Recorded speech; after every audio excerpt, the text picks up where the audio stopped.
Hi friends. இந்த வீடியோவில் நம்ம ஸ்விங் ட்ரேடிங்கை பேஸ் பண்ணி ஸ்விங் ட்ரேடிங் நம்ம அப்டேட் பண்ணிட்டுருக்கோங்க இல்லையா? டிசம்பர் 11 அன்றைக்கே நம்ம ஏற்கனவே ஒரு சில வீடியோ போட்டிருக்கோம். இந்த வீடியோ பேஸ் பண்ணி நம்ம என்ன பண்ண போகிறோம், ஸ்விங் ட்ரேடிங்கை பேஸ் பண்ணி ஸ்விங் ட்ரேடிங் சார்ட்டை பேஸ் பண்ணி அதோட ஸ்டாப் லாஸஸ் பேஸ் பண்ணி எப்படி கால்ஸ் அண்ட் புட்ஸ் பண்ணுறது அப்படின்னு பேச போகிறோம். இந்த money contract, out the money contract, at the money contract, அதை பற்றி டீட்டெயிலுக்கெலாம் ஒரு பிஆர் சித்தர் சார் ஒரு வீடியோ போட்டிருக்காரு, அதை ரெஃபர் பண்ணிங்க. இப்போ புரிஞ்சவங்களுக்கு பிரச்சனை இல்லை, புரியாதவங்க அதை ரெஃபர் பண்ணிங்க. இல்லைன்னா நான் எளிமையாக இப்போ உங்களுக்கு புரியுதோ புரியலையோ கொண்ட கான்ட்ராக்டை நீங்கள் தள்ளி எடுத்திங்கன்னா ஈக்குவலாக இருக்கும். எப்பயுமே நம்ம எடுக்கிற இதுவும் கரண்ட் ரேட்டும் ஈக்குவலாக இருக்க மாதிரி எடுத்திங்கன்னா பெஸ்ட்டாக இருக்கும். நான் இன்டர்டேலே அப்படி தான்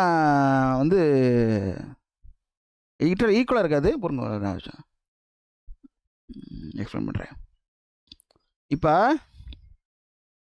பாருங்கள், 24,652 ஒரு கான்ட்ராக்ட் தள்ளி எடுத்துங்க. இந்த அப்போ நாளைக்கு வியாழக்கிழமை டிசம்பர் 12 முடிய போகுது ஒரு கான்ட்ராக்ட்னா, டிசம்பர் 19 நெக்ஸ்ட்டு வியாழக்கிழமை இருக்கு இல்லைங்களா, அந்த கான்ட்ராக்ட் கொஞ்சம் தள்ளி எடுத்துங்க. ஏன்னா உங்களுக்கு டார்கெட் ஒரு நாளைக்கே பார்த்திங்கன்னா நம்ம நினச்ச பாயிண்ட் வராமல் ரொம்ப ஒரு நாள் தள்ளி போகும். அடுத்த நாள் காலையில் வந்துடலாம். அப்போ என்னென்னா ஒரு கான்ட்ராக்ட் தள்ளி எடுத்துக்கிட்டோம்னா நமக்கு பெட்டர். எப்பவுமே நம்ம என்ன தான் எக்ஸாக்டாக பார்த்தா கூட ஒரு கான்ட்ராக்ட் தள்ளி எடுத்தோம்னா கொஞ்சம் ரிலாக்ஸாக இருக்கலாம். இப்போ 24,650 கரண்ட் கான்ட்ராக்ட்னா இப்போ கரண்ட் ரேட்டு. அப்போ இதுக்கு அடுத்த கான்ட்ராக்ட் நம்ம எடுத்தோம்னா என்ன போகுதுங்க, ப்ரைஸ் 158 போகுது. ஆனால் பிட் அண்ட் ஆஸ்க் பார்த்தீங்கன்னா 212 ரூபா போகுது.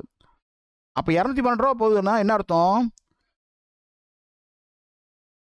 224,650 ப்ளஸ் நீ 212 ரூபா வரணும். அப்படின்னா 200 வச்சுக்கோங்க. நம்ம சிம்பிளிஃபிகேஷனுக்காக கால்குலேட் பண்ணுறக்காக, ஈஸியாக கால்குலேட் பண்ணுறக்காக 24,650 750 850 ரூபாய்க்கு மேலே போனால் தான் என்ன வருங்க, நமக்கு ₹1 பெனிஃபிட்டே வரும். கான்ட்ராக்ட் முடிகிற நேரத்தில் 850 ரூபாய்க்கு ஜீரோ. நம்ம அப்போ 211 ரூபா, 12 ரூபா, 13 ரூபா, 14 ரூபா போனால் தான் நமக்கு பெனிஃபிட்டே வரும் ப்ரோக்கரேஜ் கழிச்சு. அப்போ அவ்வளோ தூரத்துக்காக வெயிட் பண்ணணும்னு வச்சுக்கோங்க. இந்த இப்படி பண்ண முடியுமா கால்ஸ் அண்ட் புட்ஸு? அப்போ இன்ட்ராடே தவிர இதில் என்ன லாங்கில் பண்ணும்போது நமக்கு சிரமமாக இருக்கும். அடுத்த கான்ட்ராக்ட் அப்போ எப்பயாவது உங்களுக்கு இந்த லாங் புல் ட்ரெண்டுமாங்க, இல்லை லாங் டவுன் ட்ரெண்டுமாங்க. அதாவது fastest bull trend, fast down trend போன வீக் நினச்சி பாருங்கள். திடீர்னு ஒரே இடத்துலேருந்து அப்படி அந்த மாதிரி பார்த்திங்கன்னா ரேராக தான் கிடைக்கும். ஒரு 80% மார்க்கெட் எப்படி இருக்கும்னா ஒரு குறிப்பிட்ட ரேஞ்சுக்குள்ளே தான் மாற்றி ஆடிக்கிட்டே இருக்கும். ஒரு 300 பாயிண்ட் அந்த வீக்லியில் பார்த்திங்கன்னா ஒரு 300 பாயிண்ட்டுக்குள்ள 500 பாயிண்ட்லாம் ஆடும். அடுத்த வீக் தான் அடுத்து மாறும். நீங்கள் வீக்லி சார்ட் பார்த்திங்கன்னா தெரியும். ஒவ்வொரு வீக்லேயும் அந்த ரேஞ்சில் ஆடிக்கிட்டே இருந்து அடுத்த வீக் தான் மாறும். அப்போ ஆப்ஷனில் ஒவ்வொரு வீக்கு முடிச்சிருந்தனால உங்களுக்கு என்ன பண்ண முடியாது. நீங்கள் என்ன தான் ட்ரெண்டை தெரிஞ்சாலும் அந்த மாதிரி எடுக்கும்போது அது மிஸ் ஆயிரும். அப்போ என்ன பண்ணணும், இதை எடுக்கக்கூடாது. இந்த 24,650 எடுக்கக்கூடாது. கர்சர் தெரியுதான்னு தெரியல, தெரியும் நம்புகிறேன். இப்போ இல்லைனா இதை வாட்ச் பண்ணிங்க. 24,650 நேரம் பார்த்தீங்கன்னா 210 ப்ரைஸ் 160 இருக்கு இல்லைங்களா, இதை அவாய்ட் பண்ணிடுங்க, எடுக்காதீங்க. என்ன நினைப்பீங்கன்னா இப்போ இதே பாருங்கள், உங்களுக்கு எவ்வளோ மார்ஜின் ஆச்சு, ஆல்மோஸ்ட் 250 ரூபான்னு வச்சுக்கோங்க.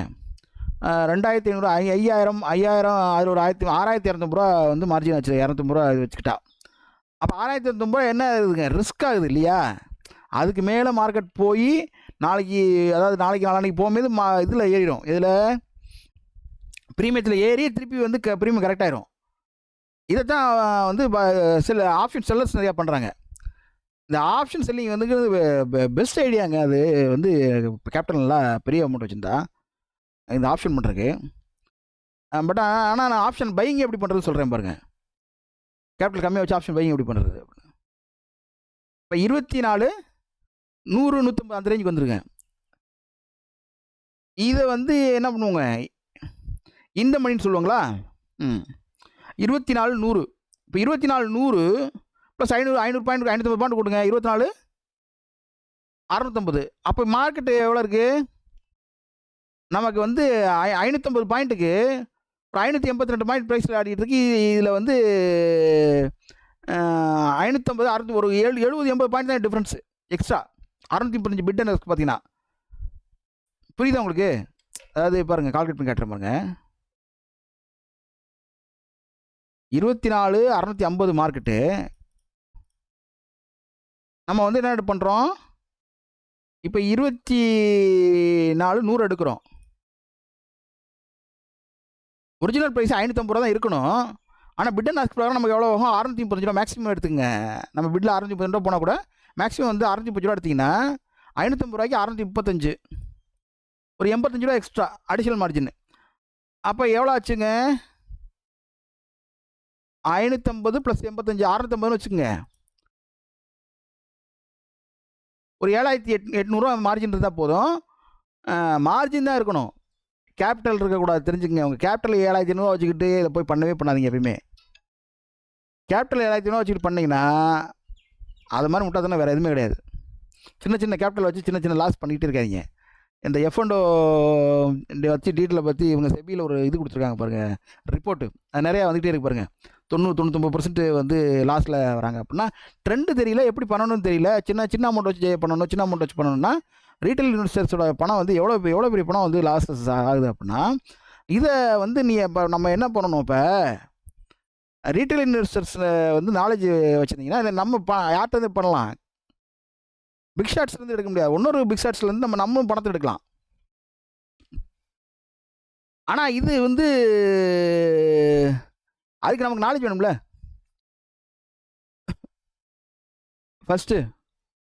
ரெண்டாவது பார்த்தீங்கன்னா மார்க்கெட் எப்படி போகும்னா, பிக் ஷாட்ஸ் எங்கிட்டு போடுவோமோ. இப்போ இந்த ட்ரெண்டெல்லாம் என்ன அர்த்தங்க? இப்போ நீங்கள் என்ன தான் பார்த்தீங்கன்னாலும் பிக் பிளேயர்ஸ் எங்கிட்டு போகிறாங்கிறத கண்டுபிடிக்கிறது தான் இந்த ட்ரெண்டு. பிக் பிளேயர்ஸ் வந்து அவங்களுக்கு தெரியுமா அந்த டைம் வித் ப்ரைஸ்லாம் மார்க்கெட் ஆடுதுன்னு தெரியலாம். ஒரு சிலருக்கு தெரியலாம், ஆடுதுன்னு தெரியலாம், கண்டுபிடிக்க தெரியாது.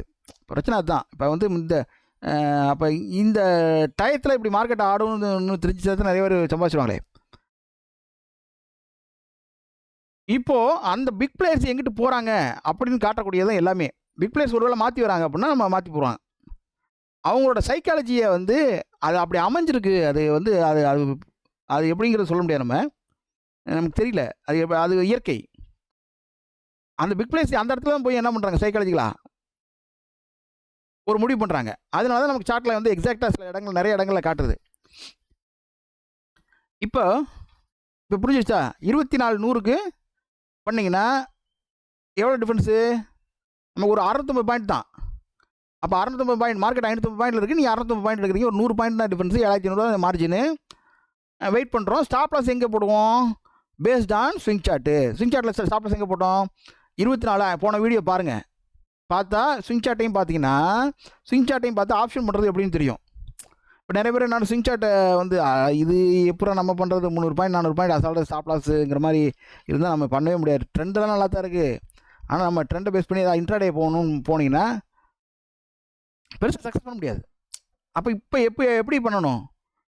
இந்த மாதிரி பண்ணுங்கள். 24,510 கீழே நம்ம ஸ்டாப் லாஸ் ஒன்று கொடுத்தோம். 250 stop loss, 250 point stop loss கொடுத்தோம். எக்ஸாக்ட் கழிச்சு காட்டுங்களா?